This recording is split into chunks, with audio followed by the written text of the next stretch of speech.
अस्सलाम वालेकुम class. I hope all of you are doing good.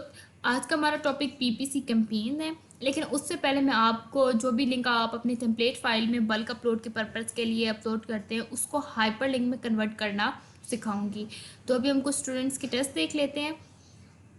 अब ये देखें, आप लोगों के मेरे पास टेस्ट हैं कुछ अवेलेबल जो आप लोगों ने किए हैं। तो ये देखें, मेरे पास एक लिंक है। अब मसला ये आ रहा होता है, बच्चे कह रहे हैं मैम ये लिंक खुलता नहीं है, आपका जिस तरह खुल जाता है। पहली चीज़ ये करनी है, अभी एक्सेल का जो सेल है इसके ऊपर ही पहले डबल क्लिक करें और साइड पे करें, लिंक बन गया। पहला तरीका ये है। अब दूसरा तरीका ये है कि आप ये जो एफ एक्स का पोर्शन आप लोगों को यहाँ नज़र आ रहा है इस पूरे को क्लिक करें और कंट्रोल के प्रेस कर दें कीबोर्ड से, साइड पे क्लिक करें, यूआरएल बन गया। हाइपर लिंक कहते हैं इसको, ठीक है। अब तीसरा तरीका ये कि आप इस सेल को क्लिक करें, जैसे अभी मैंने क्लिक किया हुआ। अब कंट्रोल के प्रेस कर दें। जब कंट्रोल के प्रेस करते हैं तो हमारे सामने इस तरह का कैटलॉग आ जाता है। इस पूरे को सेलेक्ट करें, कॉपी करें और यहाँ एड्रेस में पेस्ट करके ओके कर दें। ये भी लिंक बन गया, ठीक हो गया। आज का टॉपिक स्टार्ट कर लेते हैं अपना। अच्छा जी, आज का हमारा टॉपिक है पीपीसी। पीपीसी हम लोग कहते हैं पे पर क्लिक को। मेरे मुंह से आपने कई दफ़ा नाम सुना है इस पीपीसी का कि पीपीसी में कीवर्ड यूज़ कर लेंगे, कीवर्ड जितने ज़्यादा हों उतने कम होते हैं। कि पीपीसी है क्या चीज़, क्यों यूज़ करते हैं, क्यों बार बार इस टर्म का बार बार यूज़ होता है, ये देख लेते हैं। सबसे पहले आपको मैं इस पीपीसी वर्ड को ही एक्सप्लेन कर देती हूँ, पे पर क्लिक। अब आपको इस नाम से ही पता चल रहा है कि हर क्लिक के लिए हम पे करते हैं, ठीक है। अब ये डिफरेंट प्लेटफॉर्म्स में होती है। जैसे अब आपने अपना गोल सेट करना होता है कि आपका मेन गोल क्या है किसी भी एडवर्टाइजमेंट के लिए, ठीक है। अब या तो वो आप अपने इंस्टाग्राम विजिट्स कर रहे हैं, फेसबुक प्रोफाइल विजिट कर रहे हैं, या आप अपनी लिस्टिंग्स के विजिट कर रहे हैं, ठीक है। डिपेंड करता है हर प्लेटफॉर्म के अकॉर्डिंग। हर प्लेटफॉर्म पे जो चार्ज किया जाता है ना किसी भी प्रोडक्ट का या किसी भी चीज़ एडवर्टाइजमेंट का, वो पीपीसी के अकॉर्डिंग ही किया जाता है। अब जब हम लोगों ने फॉर एग्जांपल अपना प्रोडक्ट लिस्ट कर लिया, ठीक है, हम लोग लिस्टिंग अपनी पूरी कंप्लीट करके आए हैं, ठीक है। हमने बल्क लिस्टिंग की, हमने सिंगल प्रोडक्ट लिस्टिंग की। फिर उसके बाद मेन चीज़ जो आती है वो है पे पर क्लिक, यानी पीपीसी है। हमने अपने प्रोडक्ट की एडवर्टाइजमेंट करनी होती है। अब हम अपने प्रोडक्ट की एडवर्टाइजमेंट पीपीसी मॉडल के थ्रू करते हैं। इसमें अब हम क्या करते हैं, हम अमेज़न को पे करते हैं कि हम आपको इतने पैसे पे करेंगे, ठीक है। आपने हमारा ऐड चलवाना है अमेज़न पे ताकि हमारे प्रोडक्ट ज़्यादा कस्टमर्स की नज़रों से गुजरें और ज़्यादा सेल्स आएँ, ठीक है। ये हमारा मेन गोल होता है एडवर्टाइजमेंट का। ऑब्वियसली हम इसीलिए एडवर्टाइजमेंट करते हैं ताकि हमारी सेल्स आएँ। अब ये एडवर्टाइजमेंट की डिफरेंट फॉर्म्स होती हैं। अमेज़न से हट के भी बात करें, अब आप लोग टीवी पे देखते होंगे कितनी कमर्शियल्स आ रही होती हैं, एडवर्टाइजमेंट ही है वो। आप लोग फेसबुक पे देखें एड्स आते हैं, यूट्यूब पे एड्स आते हैं, इंस्टाग्राम पे समटाइम्स वो भी हमारे पास शो हो रही होती हैं फीड में चीज़ें जो हमने फॉलो नहीं की होती, वो क्या हैं, वो एडवर्टाइजमेंट्स हैं। इसी तरह हम लोग जब अपना प्रोडक्ट अमेज़न पे लिस्ट कर लेते हैं तो उसके बाद हम भी एडवर्टाइजमेंट करवाते हैं, और वो एडवर्टाइजमेंट हम अमेज़न के प्लेटफॉर्म के थ्रू ही करवाते हैं जिसको हम पीपीसी कहते हैं, ठीक है, पे पर क्लिक। अब हमारे पास कैंपेन्स की टाइप होती हैं। थोड़ा पहले थ्योरेटिकल करते हैं, फिर मैं आपको थोड़ा लेके जाऊँगी अमेज़न के प्लेटफॉर्म का भी दिखाऊँगी कि वहाँ से किस तरह करना है। अब ये आइडिया ले लें कि किस तरह से सारा होगा। टाइप्स ऑफ कैंपेन्स, 3 तरह की हमारे पास कैंपेन्स की टाइप होती हैं। सबसे पहली होती है sponsored product ads, sponsored brand ads and sponsored display ads. Sponsor product ad कौन से होते हैं? स्पॉन्स अब यहाँ पर अगर मैं आपको इस तरह भी बताऊँगी तो शायद आपको समझ भी ना आए, लेकिन थोड़ा आइडिया ले लें, ठीक है? स्पॉन्सर प्रोडक्ट एड्स होते हैं जब आपने देखा होगा हम अमेज़न पे कोई प्रोडक्ट सर्च करते हैं, नीचे ग्रिड्स की फॉर्म में हमें प्रोडक्ट शो हो रहे होते हैं। एक एक रो में 4 प्रोडक्ट, फिर 4, फिर 4, फिर 4, ठीक है? वो स्पॉन्सर्ड प्रोडक्ट एड्स होते हैं। और अगर आप लोगों ने नोट किया हो कि कोई भी प्रोडक्ट सर्च किया है, उस ग्रिड की फॉर्म में आने से पहले ऊपर आपको शो हो रहे थे। मैं दिखा देती हूँ, ये मुझे खुद ऑड लग रहा है, इस तरह आप लोगों को समझ नहीं आएगा। मैं वाटर बॉटल ही सर्च करती हूँ, ठीक है। अब मैंने ये सर्च किया। अब ये जो प्रोडक्ट्स बच्चों आप लोगों को शो हो रहे हैं ना, ये वाले, ये जो ग्रिड्स में हैं, ये अब यहाँ पर ना इनमें ज़रा गौर कीजिएगा कि यहाँ पर स्पॉन्सर लिखा हुआ है, यहाँ पर स्पॉन्सर लिखा और यहाँ पर स्पॉन्सर लिखा है। जिस भी लिस्टिंग के ऊपर स्पॉन्सर लिखा होता है वो लिस्टिंग हमारे पास स्पॉन्सर मतलब उसके ऊपर एडवर्टाइजमेंट चल रही होती है, ठीक है। अब जो स्पॉन्सर प्रोडक्ट्स के जितने एड्स हैं वो आपको यहाँ शो होते हैं in the form of grid, ठीक है। ये सारे स्पॉन्सर प्रोडक्ट्स हैं अगर इनके ऊपर एडवर्टाइजमेंट हुई हुई है। अब मैंने आप लोगों को कहा था कि जब हम प्रोडक्ट रिसर्च करते हैं तो उसमें से हम स्पॉन्सर्ड को निकाल देते हैं, वो इसीलिए निकालते हैं क्योंकि उनके ऊपर एडवर्टाइजमेंट हुई होती है, वो तो एडवर्टाइजमेंट के थ्रू रैंक होते हैं। हम उन प्रोडक्ट्स को फोकस करते हैं जो ऑर्गेनिकली रैंक होते हैं। बट आप लोग अपनी एडवर्टाइजमेंट अपने प्रोडक्ट की रैंकिंग के लिए करवाते हैं, that is not a bad thing at all. लेकिन रिसर्च हम उन्हीं प्रोडक्ट्स की करते हैं जो ऑर्गेनिकली रैंक्ड होते हैं, ठीक है। अब जो स्पॉन्सर प्रोडक्ट्स एड्स हैं इस तरह शो हो रहे होते हैं। अब उसके बाद हमारे पास आते हैं sponsor brand ads. Sponsor brand ads कौन से होते हैं? वो एड्स जब भी हमको प्रोडक्ट सर्च करें तो टॉप पे यहाँ पे शो हो रहे होते हैं। बट यहाँ पर आपको ये देखें हाइड्रेट बॉटल्स ये ब्रांड है, ठीक है। अब स्पॉन्सर प्रोडक्ट्स वो चूज करते हैं, स्पॉन्सर प्रोडक्ट्स की बात कर रही हूँ कि वो लोग चूज करते हैं जिनका कोई ब्रांड नहीं होता, ठीक है। जिनका ब्रांड नहीं होता वो स्पॉन्सर प्रोडक्ट्स भी वर्किंग कर लेते हैं, इजी रहता है। जिनका ब्रांड होता है वो स्पॉन्सर ब्रांड्स की तरफ जाते हैं, ठीक है। यहाँ पे देखें स्पॉन्सर लगा हुआ है, ये ब्रांड की यहाँ पे एडवर्टाइजमेंट हुई है, एक यहाँ पर शो हो जाता है और फिर मैं स्क्रॉल डाउन करती हूँ, एंड पे भी आपको शो हो जाएगा। ये देखें अब यहाँ पर बिल्कुल एंड पे यहाँ पे हमारे पास बिड लाइफ मैंगो, ठीक है, इनके जो ब्रांड्स हैं इनकी एडवर्टाइजमेंट शो हो रही है। अगेन यहाँ पे स्पॉन्सर लिखा हुआ है, स्पॉन्सर्ड का मतलब एडवर्टाइजमेंट होता है। थर्ड फॉर्म क्या होती है एडवर्टाइजमेंट की? थर्ड फॉर्म एडवर्टाइजमेंट की होती है हमारे पास स्पॉन्सर्ड डिस्प्ले। अब वो कहाँ होता है? ये दोनों चीजें कवर होगी। मैं इसको खोलती हूँ प्रोडक्ट को, ठीक है। अब ये जो आपको यहाँ पर नजर आ रहा है ना, ये जो प्रोडक्ट यानी किसी लिस्टिंग के अंदर किसी भी प्रोडक्ट को अब आपका कोई कंपेटिटर है आप उसको टारगेट कर रहे हैं, ठीक है। कि ये जो कंपेटिटर है ना मैंने इस कंपेटिटर के साथ compete करना है और मैंने इसी की लिस्टिंग के नीचे अपनी लिस्टिंग दिखानी है। तो आप स्पॉन्सर प्रोडक्ट स्पॉन्सर डिस्प्ले का कर लेते हैं। अब यहाँ पे ये दो हैं मेरे पास, एरिक है, इन लोगों ने भी अपनी इन्होंने भी अपनी जो एडवर्टाइजमेंट है वो रन करवाई, स्पॉन्सर्ड है और ये वाला भी स्पॉन्सर्ड है, ठीक है। स्पॉन्सर्ड डिस्प्ले में आप लोग अपने प्रोडक्ट्स अपने कंपेटिटर्स को टारगेट करके वहां पर शो करवा सकते हैं।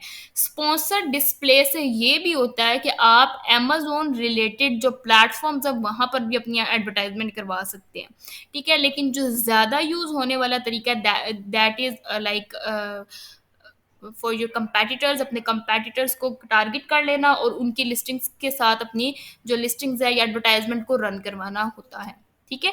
तीन तरह के एड्स, तीन कंपेन्स पढ़ ली हमने ऐड की, कौन कौन सी हैं? पहली स्पॉन्सर प्रोडक्ट। स्पॉन्सर प्रोडक्ट में हमारे पास जो भी प्रोडक्ट होता है वो in the form of grids show होता है, रिजल्ट पेज पे शो होता है, 4 प्रोडक्ट्स, ठीक है।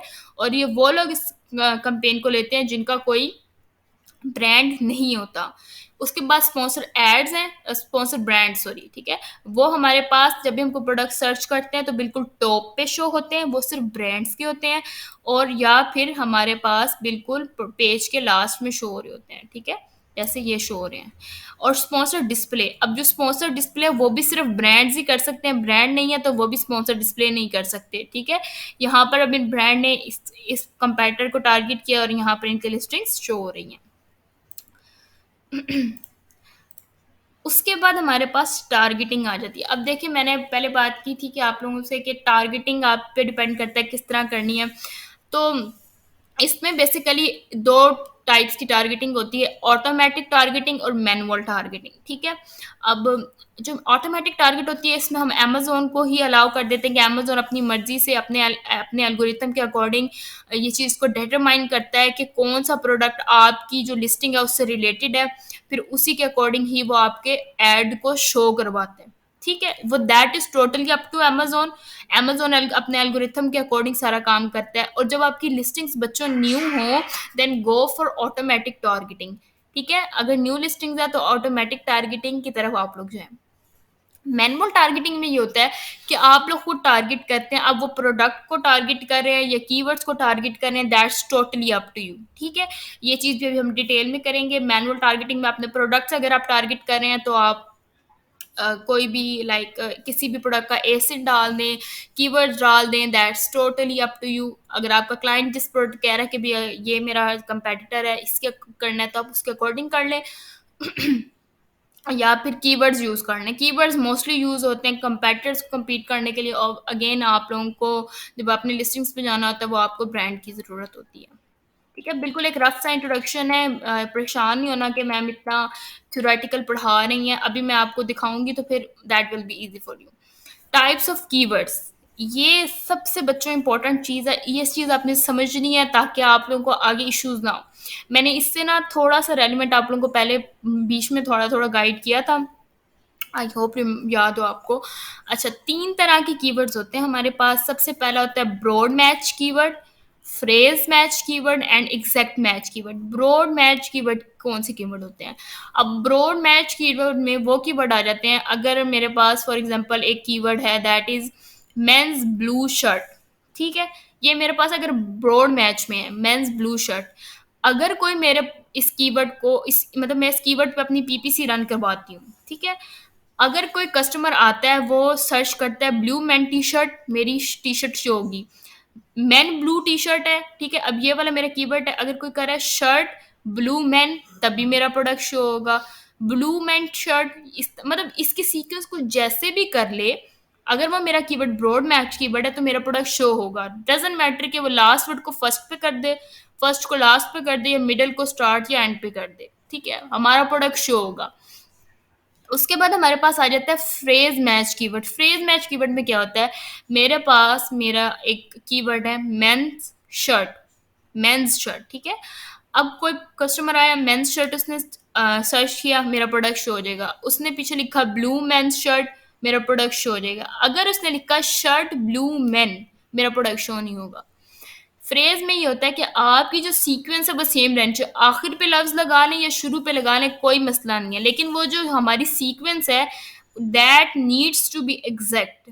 वो सीक्वेंस चेंज नहीं हो सकती किसी भी तरह। अगर वो सीक्वेंस चेंज हो जाएगी, आपका प्रोडक्ट शो नहीं होगा उस कीवर्ड पे, ठीक है? ब्रॉड में ये होता है कि जैसी मर्जी सीक्वेंस हो जाए, कोई मसला नहीं होता, प्रोडक्ट शो होता है। फ्रेज में सीक्वेंस का होना ज़रूरी है, सेम सीक्वेंस का। एग्जैक्ट मैच कीवर्ड में ये होता है कि आपने जो ऑर्डर लिखा है या जो वर्ड लिखा है, आपने लिखा ब्लू शर्ट, अब कोई ब्लू शर्ट सर्च करेगा तो ही शो होगा प्रोडक्ट, वरना नहीं होगा। आगे पीछे कुछ भी लगाया तो आपका एग्जैक्ट मैच टाइप में शो नहीं होगा। आपको एग्जांपल दिखा देती हूँ मैं यहाँ पे। अब ये देखें, लेदर वॉलेट है, ठीक है? अब ये लेदर वॉलेट हमारे पास ब्रॉड में भी आ रहा है, फ्रेज में भी आ रहा है, एग्जैक्ट में भी आ रहा है। लेकिन अगर कोई कहता है कि स्मॉल, यानी स्मॉल का वर्ड ऐड कर दिया, लेदर वॉलेट है, तब भी ब्रॉड शो होगा और फ्रेज भी शो होगा, क्योंकि लेदर वॉलेट की जो सीक्वेंस है कीवर्ड की, फ्रेज के अकॉर्डिंग बिल्कुल ठीक है, चेंज नहीं हुई। लेकिन एग्जैक्ट वाले कीवर्ड में ये शो नहीं होगा, ठीक है? अब लेदर वॉलेट रेड है, ठीक है? अब leather wallet, again leather wallet की सीक्वेंस सेम है, आखिर पे वर्ड ऐड हो गया तो फ्रेज में भी शो होगा और ब्रॉड में भी। बट अगर इसकी सीक्वेंस चेंज हो जाए, जैसे लेदर रेड वॉलेट, ठीक है, बीच में वर्ड की एडिशन होगी, तो ब्रॉड शो होगा लेकिन फ्रेज शो नहीं होगा, क्योंकि इसकी सीक्वेंस जब वो चेंज हो गई है, ठीक है? इसी तरह स्मॉल का वर्ड ऐड हो गया तो तब भी शो होगा, लेकिन फ्रेज में नहीं होगा क्योंकि सीक्वेंस डिस्टर्ब हो गई है। हमारे पास आ गई जी बिडिंग स्ट्रैटेजीज। बिडिंग स्ट्रैटेजी क्या होता है? ये बिडिंग का वर्ड क्या होता है? देखिए, आपने ना अपना जब आप करते हैं अपनी स्टार्ट पीपीसी रन करवाते हैं अमेजोन पे, तो आप ना अपना डेली का बजट सेट करते हैं। आपका वो डेली का बजट होता है, आप फॉर एग्जांपल करें $250, ठीक है? $250 आपका डेली का बजट हो गया, लेकिन उसके अलावा आपने अपनी बिडिंग करनी होती है। बिडिंग कहते हैं कि कितने पैसे आप चाहते हैं कि आपके हर क्लिक पे खर्च हो। अब मैं ना आपको यहाँ से बताती हूँ, ठहरे। अब ये मेरे पास प्रोडक्ट है। अब मैं स्पॉन्सर्ड पे जाती हूँ, उन्होंने स्पॉन्सर्ड किया हुआ है तो हम उसी को ही खोलते हैं। अब ये देखिए, ये प्रोडक्ट है, ठीक।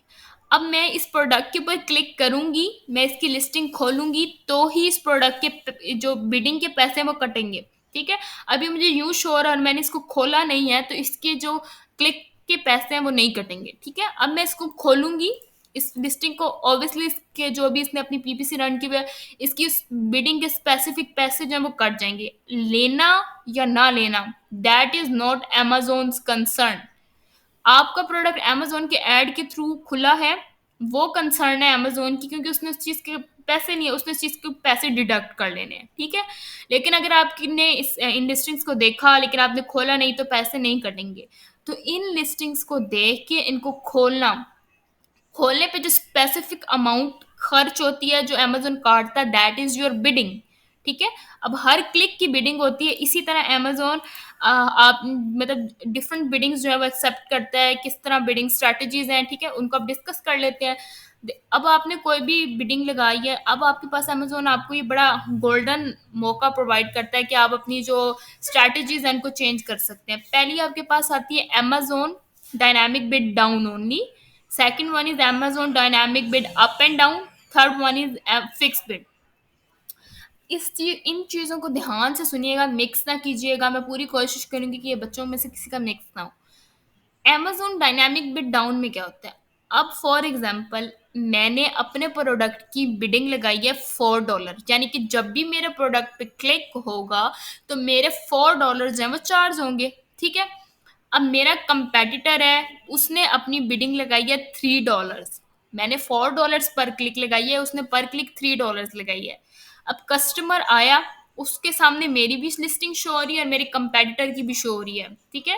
यानी उसकी भी शो हो रही है जिसने कम बिडिंग लगाई है, मैंने मेरी भी शो हो रही है जिसने ज़्यादा बिडिंग लगाई है। अब जो कस्टमर है उसने मेरा भी प्रोडक्ट खोला और उस कंपेटिटर का भी खोला, ठीक हो गया। लेकिन जो कस्टमर है उसने प्रोडक्ट जो खरीदा है वो उस पर्सन का खरीदा है जिसकी बिडिंग कम थी, यानी $3 वाले का खरीद लिया, मेरा $4 वाला नहीं खरीदा, ठीक है? अब अगर मैंने dynamic bid down only select की होगी अपनी स्ट्रैटेजीज में, तो अमेजोन ये करेगा कि ऑब्वियसली अब क्लिक के पैसे तो काटने हैं अमेजोन ने, तो अमेजोन ये करता है कि जब हम बिड डाउन ओनली करते हैं तो अमेजोन जो प्रोडक्ट के जो पैसे होते हैं, जो हमारे कंपेटिटर्स का खरीदा गया प्रोडक्ट होता है, वो हमसे फिर वो चार्ज करता है फॉर दैट पर्टिकुलर क्लिक, ठीक है? यानी जो मेरा कंपेटिटर जिसके $3 खर्च हुए हैं, अमेजोन फिर मुझसे $3 ही लेगा, $4 नहीं लेगा। ये सिर्फ तभी होगा जब मैं डायनामिक बिड डाउन ओनली को सेलेक्ट करके रखूंगी। अगर मैं बाकी दो बिडिंग्स को करूंगी तो उनके अकॉर्डिंग ही मेरे पैसे कटेंगे, ठीक है? मैं रिपीट कर देती हूँ इस चीज़ को। अगर मेरे कंपेटिटर ने बिडिंग लगाई है अपने पर क्लिक की $3 और मैंने अपनी बिडिंग लगाई है पर क्लिक की $4, कस्टमर आया, उसने मेरा प्रोडक्ट भी देखा, खोला, क्लिक किया, मेरी लिस्टिंग खोली, मेरे कंपेटिटर की लिस्टिंग भी खोली, लेकिन खरीदी उसकी जिसकी मेरे कंपेटिटर की जिसकी लाइक बिडिंग कम थी, $3 थी, तो अमेजोन मुझसे $4 चार्ज करने के बजाय $3 चार्ज करेगा। This is dynamic bid down only, ठीक है? उसके बाद हमारे पास आती है dynamic bid up and down. Up and down में बच्चे सबसे ज्यादा कंफ्यूज होते हैं, पता नहीं क्यों होते हैं लेकिन बहुत होते हैं। मेरे कोर्स के सब बच्चे इसमें बहुत कंफ्यूज होते हैं, इवन मेरे अब जब मैं पढ़ रही थी तब भी सब इसमें बहुत कंफ्यूज होते थे, ठीक है? ध्यान से सुनिएगा। अब जो dynamic bid up and down क्या होता है, इसमें आप अमेजोन को इस चीज़ की अथॉरिटी दे देते हैं कि अमेजोन जब ये देखेगा कि मेरे जो बिडिंग है उसको कम करने से मेरी सेल्स बढ़ेंगी, मेरी रैंकिंग अच्छी होगी, तो अमेजोन मेरी बिडिंग को कम कर देगा। और अगर उसे ये लगेगा कि मेरी बिडिंग को बढ़ाने से मेरी सेल ज़्यादा होंगी या रैंकिंग होगी, तो अमेजोन मेरी बिडिंग को बढ़ा देगा। अब इसको कम या ज़्यादा करने का तरीका भी एक होता है। अब मैंने फॉर एग्जांपल बिडिंग लगाई है $2 की अपनी पर क्लिक की। अब अमेज़न को ये लग रहा है कि मैं ये जो बिडिंग लगाई है ना, इसको कम करने से फातिमा का जो प्रोडक्ट रैंक हो जाएगा और उसकी सेल्स आएँगी। अब जो कम करने का तरीका ये होता है, अमेज़न जितनी हमने बिडिंग प्राइस लगाई होती है ना, उसको 50% उसका काट देता है। यानी 2 है तो उसका हाफ कर देगा, यानी $1 चार्ज करेगा। लेकिन अगर अमेज़न को ये लग रहा है कि इसकी जो बिडिंग है इसको बढ़ाने से इसकी सेल्स होंगी, तो अमेज़न हमारी बिडिंग को 100% बढ़ा देगा। यानी 2 है तो 2 ही उसके अंदर ऐड हो जाएँगे और फिर वो उस स्ट्रैटेजी को यूज़ करेगा, यानी 2 की बजाय फिर $4 चार्ज करेगा, ठीक है? या तो बिल्कुल ही आधा चार्ज करता है या तो डबल कर देता है, ठीक है? अब इसको मैं एक्सप्लेन कर देती हूँ दोबारा से कि अमेज़न को dynamic bid up and down में अमेज़न के एल्गोरिथम के अकॉर्डिंग जब उसको ये लगता है कि ये इस पर्सन की अगर हम बिडिंग को डाउन करते हैं तो उससे अगर सेल्स यील्ड होती है तो अमेज़न उसको डाउन कर देता है। अगर उसे लगता है कि बढ़ाने से बिडिंग इसकी जो रेपुटेशन है या रैंकिंग है वो इंक्रीज होगी तो वो उसको बढ़ा देता है, ठीक है? तो अब ये जो कम करता है, कम करने का प्रोसीजर ये होता है कि अमेज़न हमारी बिडिंग को 50% कम कर देता है। 2 है तो वो 1 कर देगा, 4 है तो वो उसको 2 कर देगा, ठीक है? इस तरह करके 50% रिड्यूस कर देगा। लेकिन जब बढ़ाने की बारी आएगी तो वो हमारी बिडिंग को 100% इंक्रीज करेगा, ठीक है? अब 100 इंक्रीज करने का तरीका ये होता है कि अभी अगर आपकी 2 है तो वो उसके अंदर 2 ही ऐड करके 4 कर देगा, 4 है तो उसके अंदर 4 ही ऐड करके 8 कर देगा। That's how dynamic bid up and down works, ठीक है? फिर हमारे पास आ जाती है fixed Amazon bids. Fixed Amazon bids में ये होता है कि आप कहते हैं जी सवाल ही पैदा नहीं होता जी, जितने मर्ज़ी का कस्टमर का कम बिडिंग वाला जाता है जाए, मुझे कोई फ़र्क नहीं पड़ता, मैंने तो इतने पैसे देने हैं, मैं दूँगा ही दूँगा। ठीक है? तो आप लोग फिर वो कहते हैं कि जी हमने नहीं करना, हम लोग अपने $2 हैं, तो 2 ही देंगे, बेशक से कम वाले का बिक रहा है 1 वाले का, तो हमने फिर भी 2 ही देना है।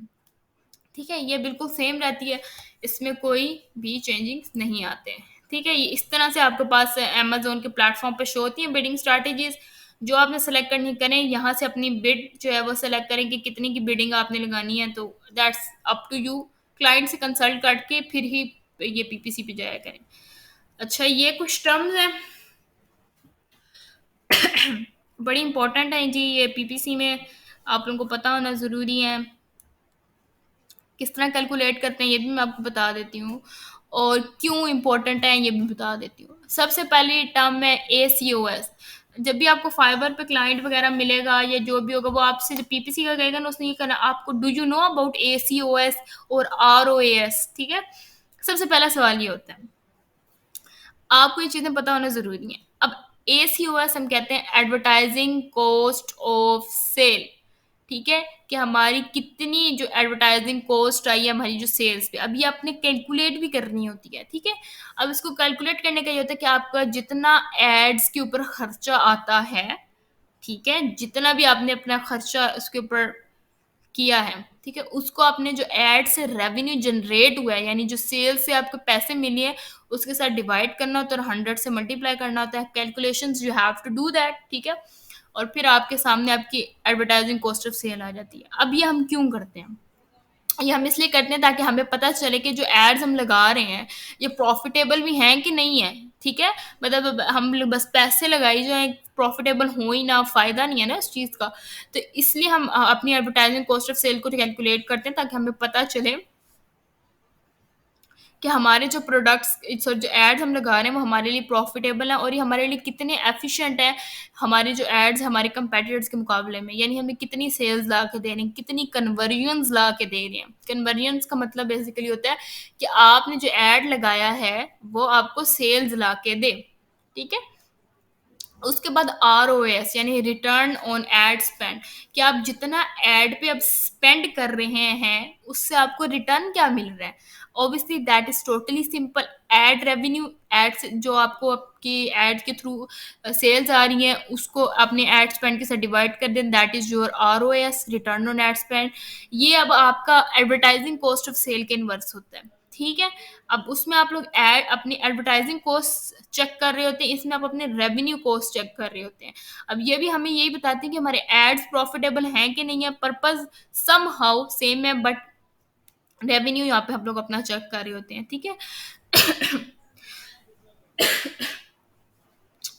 Just give me 1 minute. Okay, then we have cost per click, कि हर क्लिक की कॉस्ट कितनी है, ठीक है? अब इस ये आपके सामने ऑब्वियसली वहाँ पे विजिबल हो जाता है, that you don't need to calculate that, ठीक है? ये आपको बताती है कि आपकी ऐड की कितनी कॉस्ट है और ये आपको बता रही होती है कि आपका कितना कंपटीशन इंटेंसिटी है, ठीक है? उस कैटेगरी के अंदर, ठीक है? जब आप पीपीसी रन करते हैं ना तो पूरा एक टेबल आता है आपके सामने, वहाँ पर सारी चीज़ें मेंशन होती हैं, ठीक? वहाँ पर फिर आपको इतना इशू नहीं होता। CTR rate, click through rate. अब ये क्लिक थ्रू रेट क्या होता है? ये बेसिकली आपके जो नंबर ऑफ क्लिक्स हैं, यानी कितने क्लिक्स आ रहे हैं, क्लिक्स वही कि आपके लिस्टिंग्स को खोला जा रहा है, उसको नंबर ऑफ इंप्रेशन हम डिवाइड करते हैं, दैट इज जो CTR rate. Number of impression का बेसिकली हमें इस तरह से यील्ड होते हैं कि कितनी दफ़ा हमारा प्रोडक्ट लोगों की नज़रों से गुजर रहा है, ठीक है? तो क्लिक्स को डिवाइड कर देते हैं नंबर ऑफ इंप्रेशन के साथ। ये सारी चीज़ें आपको पीपीसी के अंदर जब आप एडवर्टाइजिंग वाला पोर्शन खोलते हैं तो अंदर सारी चीज़ें ऑलरेडी आपको वहाँ पर मिल जाती हैं। इसमें आप लोगों ने भी परेशान होना कि कहाँ पर होंगी, नज़र नहीं आएंगी, किधर होंगी, ठीक है? अब ये जो सीटीआर रेट है, ये हमें ये बताता है कि हमारे एड्स कितने अपीलिंग है, कितना पोटेंशियल हमारे एड्स में, कितना हमारे कस्टमर्स को नजर आ रहे हैं, कस्टमर्स ने कितना देख के हमारे एड्स को क्लिक किया। ऑब्वियसली जो चीज़ पसंद आती है उसी के ऊपर ही क्लिक किया जाता है ना, अगर कोई पसंद नहीं आती तो उसके ऊपर क्लिक भी नहीं किया जाता। इस तरह से हम अपने जो एड्स हैं उनका पोटेंशियल चेक करते हैं। एंड द मोस्ट इंपॉर्टेंट चीज सीवीआर रेट, दैट इज जो conversion rate. Obviously main purpose ये हमारा पीपीसी रन करने का, कि कितनी हमारी कन्वर्जन्स आ रही, कितनी हमारी सेल्स आ रही। अब जो कन्वर्जन रेट है वो हम किस तरह कैलकुलेट करते हैं, जितने ऑर्डर्स मिलते हैं उनको हम नंबर ऑफ क्लिक के साथ डिवाइड कर देते हैं और 100 से मल्टीप्लाई कर देते हैं। That particular percentage is your CVR rate.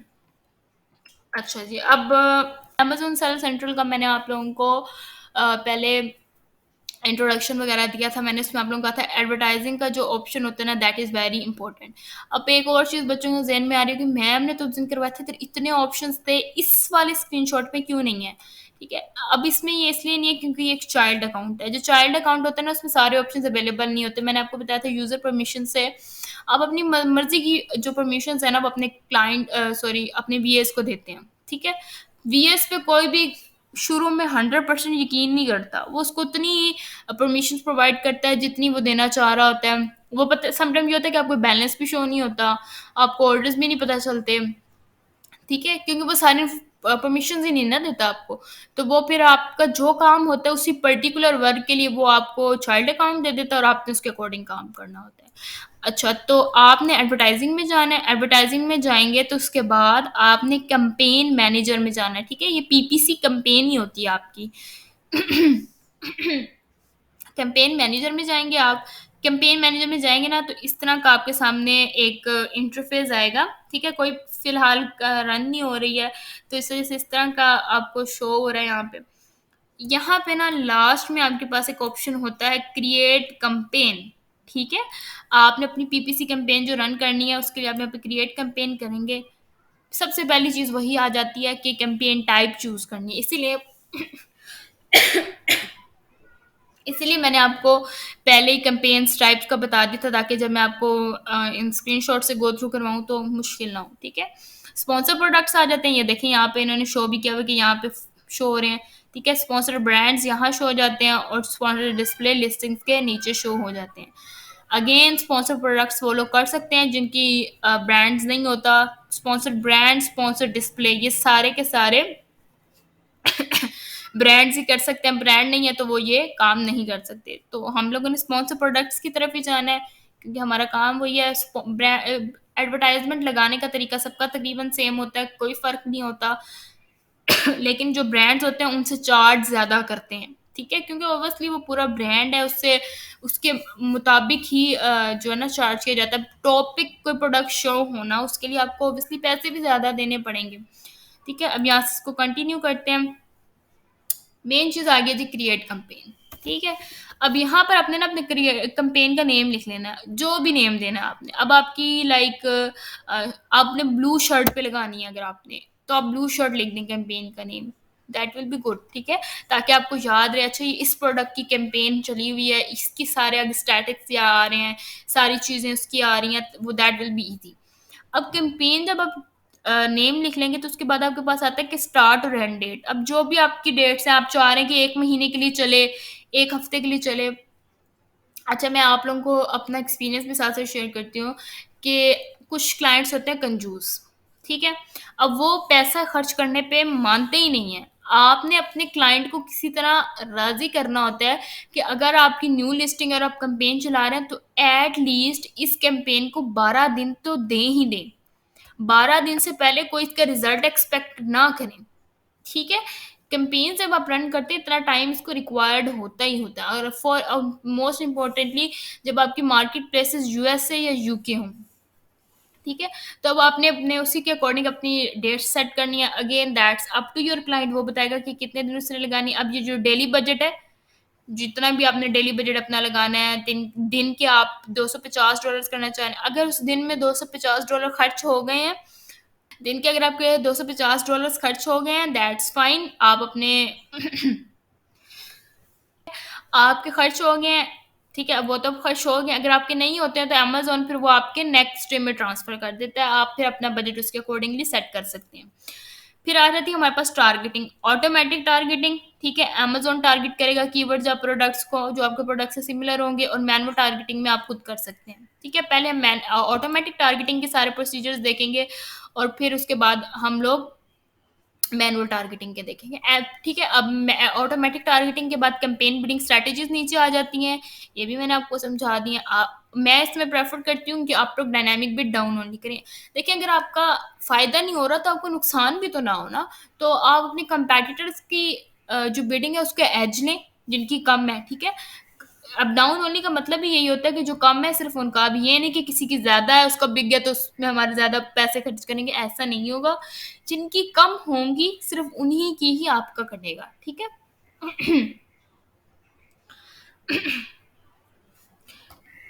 तो आप लोग dynamic bit down only pay करें, दैट इज मोर बेटर। अच्छा, क्रिएट एन एड ग्रुप। अब एड ग्रुप का मतलब ये होता है कि अगर आपके पास सेम सेट ऑफ कीवर्ड्स है, लाइक अगर आपकी वेरिएशन है प्रोडक्ट्स में, ठीक है, तो आप चाह रहे हैं कि मेरा ये जो वेरिएशन वाला प्रोडक्ट है ना, अभी इन सब के लिए मैं लगाना चाह रही हूँ इंडिविजुअली, ठीक है? कुछ लगाते भी इंडिविजुअली, कुछ पेरेंट पे लगा देते हैं जो पेरेंट लिस्टिंग शो हो रही होती है।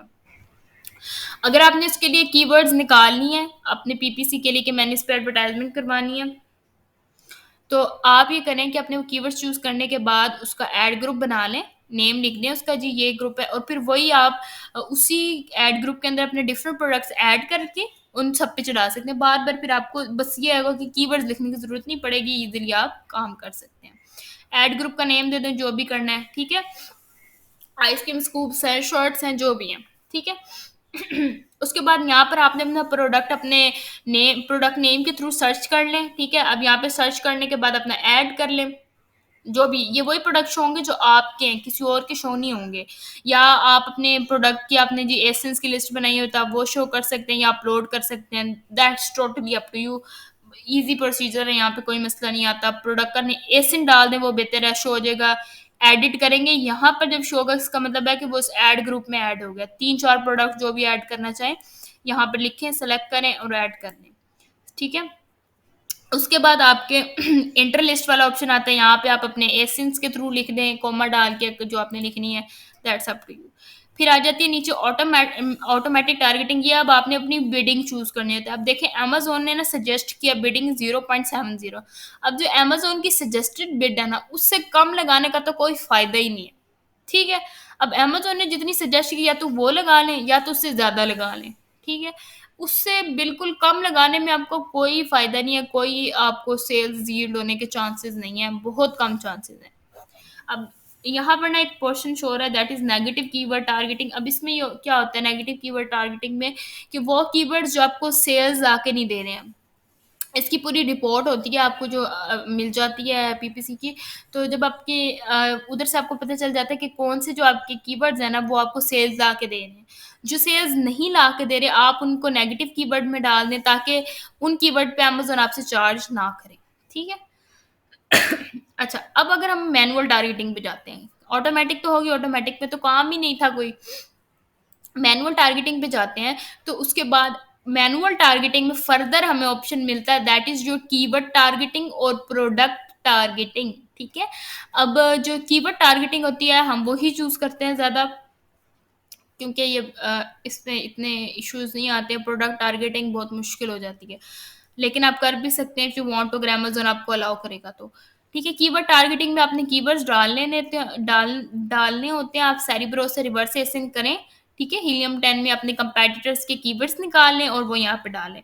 अब फॉर एग्जांपल हम लोग मैनुअल टारगेटिंग में फर्दर कीवर्ड टारगेटिंग सेलेक्ट करते हैं, तो क्या प्रोसीजर होगा ये देख लेते हैं, ठीक है? यहाँ पर हमारे पास जैसे प्रोडक्ट्स का आ रहा था पहले, ठीक है?